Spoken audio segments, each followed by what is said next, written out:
Hello everyone. Okay, welcome to the third part of the presentation entitled Communicative Competence.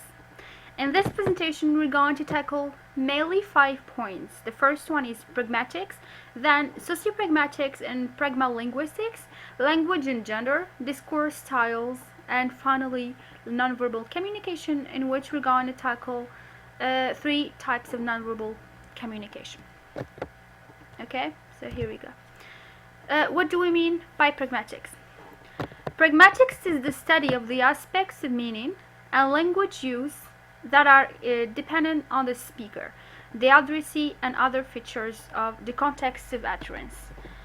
Okay, so pragmatics is a branch of linguistics, of course, concerned with the use of the language in social context and the way in which people produce and comprehend meaning through language. Okay, they serve, of course, to offer a deeper, not just a surface, deeper and more reasonable language and meaning. Okay, so generally speaking, pragmatics they study how people comprehend how they produce a communicative action and or speech in a concrete speech situations, of course, like conversations. Here, the pragmatics actually focus on the definition. Okay, the definition of pragmatics can be studied in terms of the study of the speaker meaning. That is the study of meaning as communicated, as it is communicated by the speaker, and as it is understood by the listener. Then we can study it in terms of the study of contextual meaning, which is the interpretation of speaker in a particular context. Then the study of expressions of relative distance, like the physical, social, conceptual distance between the speaker and the listener. Here we have an example for deeper understanding. We have an example of a phone, okay, of a 10-year-old child that picks up the phone when it rings. Okay, so we have conversation that goes as follows. Stephanie, hello. Voice, hi Steph, is your mom there? Stephanie, just a minute. Grabs the phone and yells, Mom, phone. Mom from upstairs. I'm in the top. Stephanie, returning the phone. She cannot speak now. Wanna leave a message? The voice, pause. I'll call back later. Bye. Here, we have, of course, in this conversation, we might have different interpretations, okay? Like, for example, just a minute here confirms to the caller that her mother was indeed home, and she left, and lets the caller know that she would either, two options, okay? Here we have two options. Either check to see if she was home, or get her to come to the phone.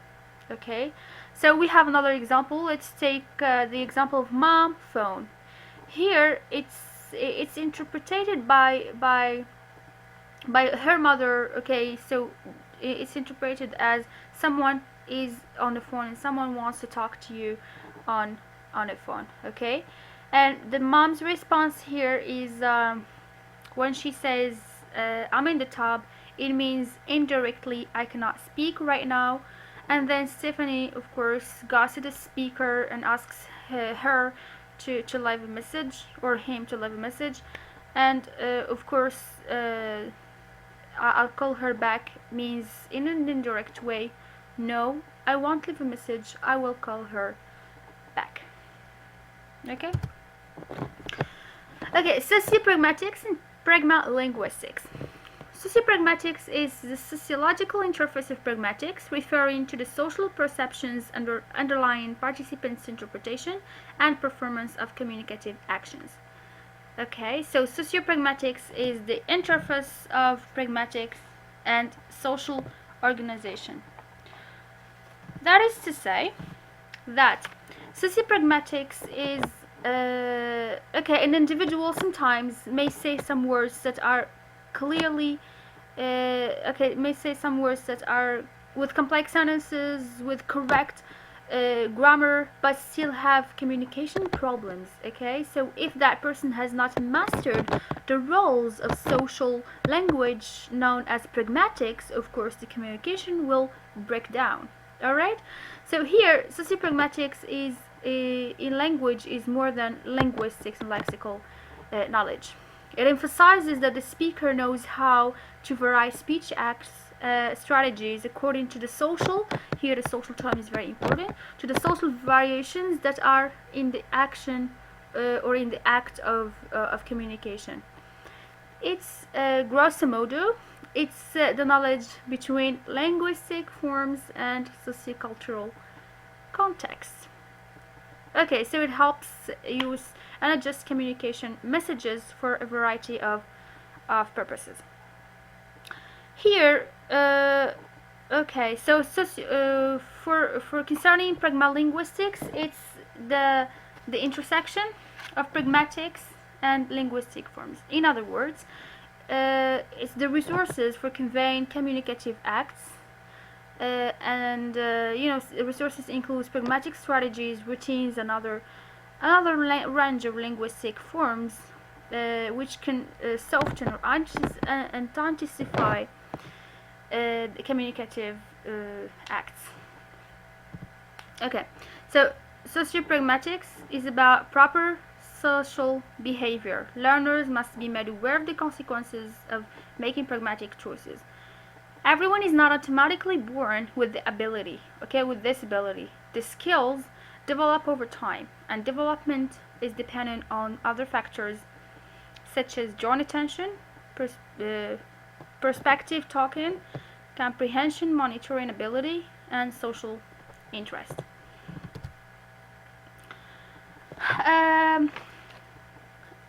A set of linguists, okay, number of linguists have demonstrated that the difficulty of such conventions because of cross-cultural contrasts. That is to say that there are variations in terms of, for example, politeness and formality that are particularly touchy. Let's have an example. Okay, the example is taken from the book of Principles of Language Learning and Teaching by Douglas Brown. We have a conversation between an American and Samoan, and then American teacher and Russian teacher. The American says, "What an unusual necklace, it's beautiful." Then the response of the Samoan is, "Take it, please take it." Here, he misunderstood, okay, the Samoan misunderstood the message. He misunderstood that the American just liked it, he just gave him a compliment about the necklace. But what someone understood is that he likes it and maybe he wants to have it. The American teacher, for example, says something like, "Would you like to read?" And then the Russian student says, "No, I would not." Here, again, we understand that both of them understand grammar. Okay, they understand grammar. They understand the structure of the sentence as it is, but they do not understand the meaning. Okay, the meaning is misunderstood here. Yeah, in the example, the illocutionary force is misunderstood. Here, the illocutionary force is the intended meaning by the speaker. Pragmatic conventions form a learner's first language, can transfer both positively and negatively. Okay, like for example, to how to address another person in conversation can be problematic depending on the language and the culture of this language itself. For example, let's take an American, okay, native speaker or an English speaker learning another language like French. We know that in English we have you that expresses both tu and vous. Okay, like for example, you are fine. If you speak in French, we will say formally vous allez bien, okay, or tu vas bien in informal way. But in English we say both vous allez and tu vas, just you are. Okay, that was just an example to clarify the point. Okay, the context here can be divided into four points or 4 parts. The first one is physical context. Then we have epistemic context, then linguistic context, and socio or social context. What is this physical context? We can think of this in terms of where the speaker is taking place, what objectives are present, and what actions are occurring. Simply. So the epistemic context is it refers to what speakers know about the world. For example, the background knowledge that is shared between the speakers, and here it's really crucial when you have a conversation with someone else to have this background knowledge. Linguistic context is what has been said already in the utterance. Okay, for example, if I begin the discussion referring to Maria, let's take the name Maria. If we begin the discussion referring to this, and the next sentence refers to her, the linguistic context lets me know about the antecedent of her. We know that her refers to Maria. We have social context, which is the relationship, okay, the social relationship among speakers and hearers. Here is an example. Think about the discussion in the library scene in language field or language file, sorry. Two people come into a library and they are talking really loud. They sit at your table and continue their babbling. So you look up at them and say, "Excuse me, could you please speak up a bit more? I missed what you've said." What we know pragmatically about your utterance, okay? Literally meaning we understand that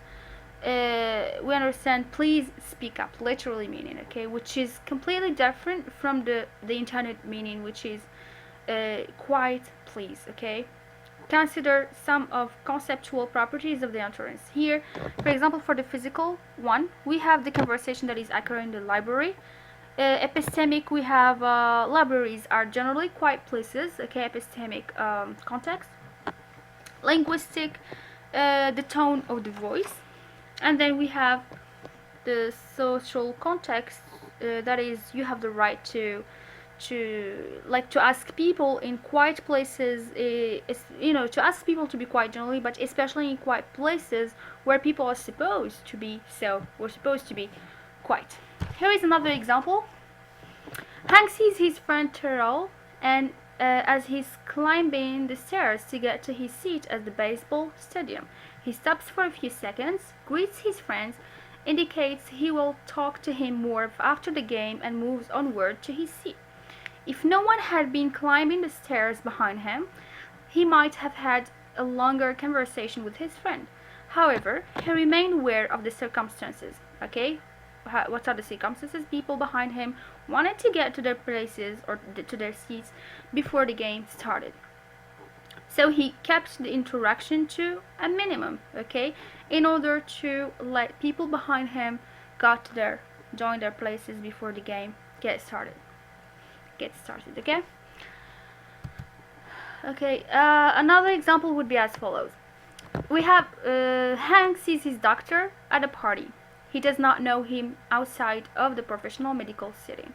He and the doctor exchange a few impersonal comments about the party and the weather before each moves on to talk to other guests. Hank knew he would have committed a social blunder if he had brought up anything relating to the medical care in this situation. Okay. I guess this is the first part of this third part of the presentation. We'll continue the rest of the presentation in